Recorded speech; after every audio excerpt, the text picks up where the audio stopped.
नमस्ते सबैजनालाई स्वागत छ हजुरहरूलाई आइराइट कोडमा।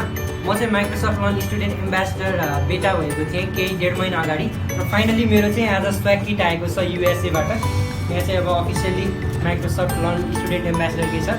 सो यसलाई चाहिँ अब हामी आज अनबक्सिङ गर्न गइरहेको छौँ। Let's start. So let's finally cut it. यसलाई हामीले काट्यौँ।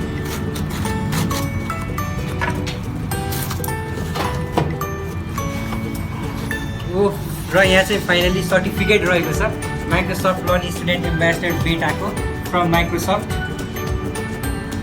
र यहाँनिर चाहिँ अब यसलाई साइडमा राखिदिउँ। यहाँ चाहिँ MLSA को आइडेन्टिटी कार्ड रहेको छ र हामीले चाहिँ यहाँनिर माइक्रोसफ्टको ब्रान्ड लोगो भएको वाटर बोतल पनि भेट्छ, डबल लेयर थर्मस। र त्यसपछि हामीले यतापट्टि बक्सभित्र अर्को चाहिँ हामीले माइक्रोसफ्टको ब्रान्ड लोगो भएको सक्स पनि भेट्छ।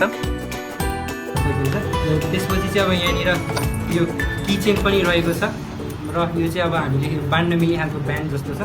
यतापट्टि यहाँ अब केही स्टिकर्सहरू रहेको छ। यो चाहिँ म अब अहिले यहाँ CCNA को बुट क्याम्प पढिरहेको छु जीवन सरसँग र म चाहिँ अब हाम्रो साथीहरूसँग सेयर पनि गर्छु स्टिकर्स। र यहाँनिर चाहिँ अब माइक्रोसफ्ट लर्न स्टुडेन्ट एम्बेसडरको टी-सर्ट पनि रहेको छ। हो त्यो चाहिँ मेरो साइजको मिल्छ भने साइज चाहिँ मिल्ने खालको रहेछ। यस्तो खालको छ टी-सर्ट। देन त्यसपछि यतापट्टि रुबिक्स क्युब रहेको छ जहाँ चाहिँ माइक्रोसफ्टको अफिसियल लोगो पनि छ। मलाई रुबिक्स क्युब बनाउनु चाहिँ एकदम मजा लाग्छ। त्यसपछि चाहिँ हाम्रो यता बक्सभित्र अर्को एउटा स्ट्रेस बल पनि रहेको छ। यसलाई चाहिँ हामीले हातले पन्च गरिराख्न मिल्छ। एक किसिमले अब हल्का स्ट्रेस कम गर्नको लागि जस्तोको लागि।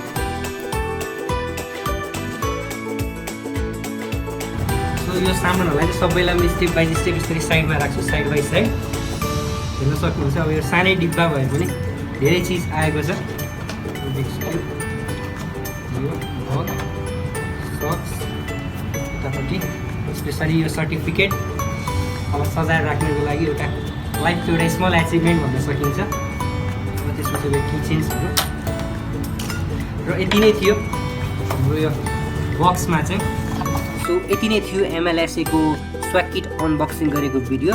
Thank you Microsoft and MLSA team for this gift. Thank you for watching this video. Asim Tara Patak from IIT.